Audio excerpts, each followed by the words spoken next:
Welcome to my brand new channel.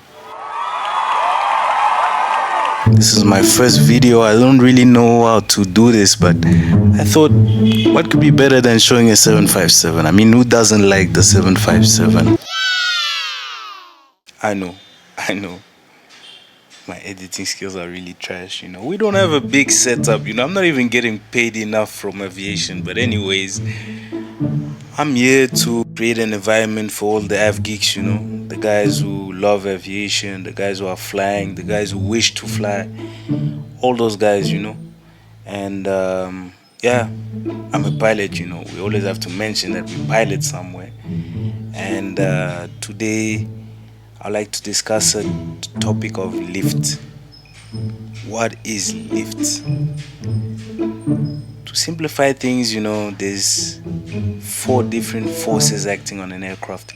Lift, which keeps us up, being opposed by weight, with gravity that keeps us down.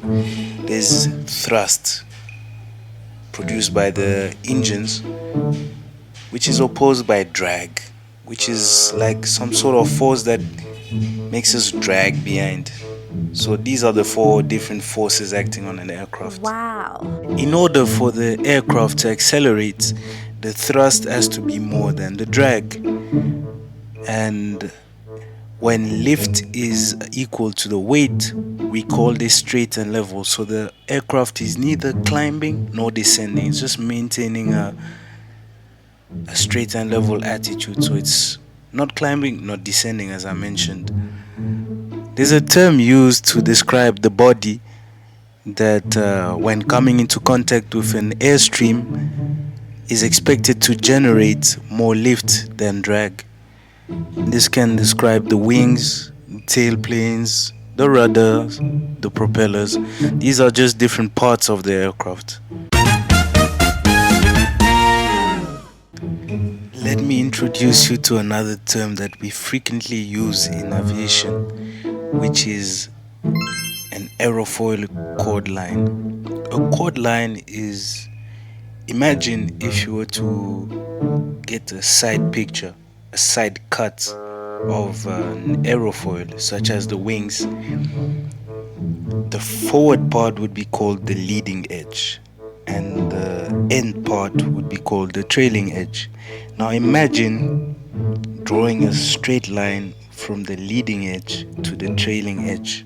This is what we call an aerofoil chord line.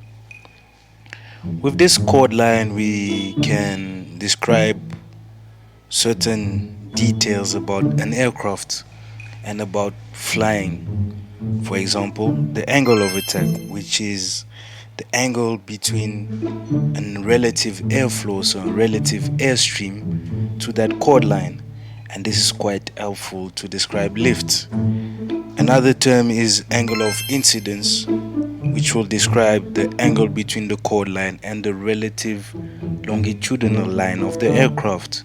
So this is kind of like the angle at which the wings are fixed to the aircraft. So, how is lift generated? There's a lot of theories online, and what they probably will ask you on a test or in an interview, I don't know, wherever you might talk about that, is the Bernoulli principle. The Bernoulli principle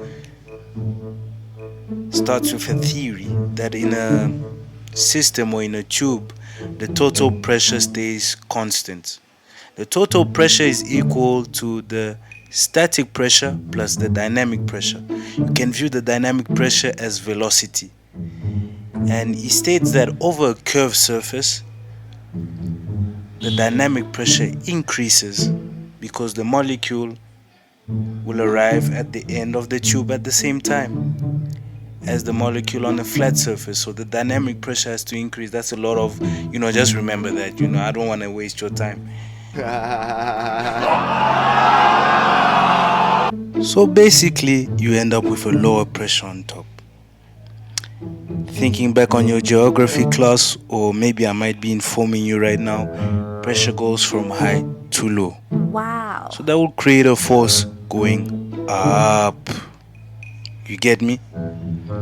So that's basically how you get lift. There's also a formula used to describe lift. I'll show it to you quickly. It's quite easy to remember. Once you understand that formula, you basically understand everything. So in that formula, you got half the density plus the speed squared plus the wingspan area, which is used described as an S, plus the coefficient of lift. The coefficient of lift is basically the lifting capability of a particular wing. So looking at the lift formula, there's two things which you can adjust to affect your lift. It's your speed by adjusting your power or your pitch attitude, and it's your coefficient of lift, which controlling your pitch will allow you to affect your angle of attack, and also by adjusting your configuration by setting flaps to adjust the camber, because that will increase your lifting capabilities. I don't know if you get me, but you get me. Leave a like and subscribe if you enjoyed this video. I know I'm kind of tired, man. This is my first video. I'm overworked. You know that first officer lifestyle, man. Your captains are rough with you, and sometimes you gotta go straight to the point. I feel like I went straight to the point, even though it's 7 minutes, but you know what I'm saying.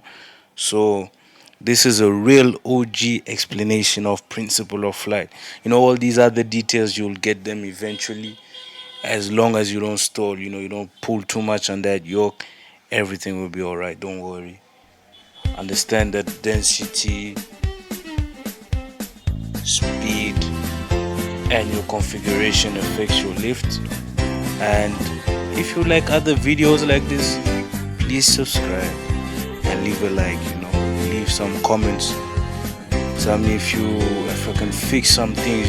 Just sort me out. Take care. Have a nice day.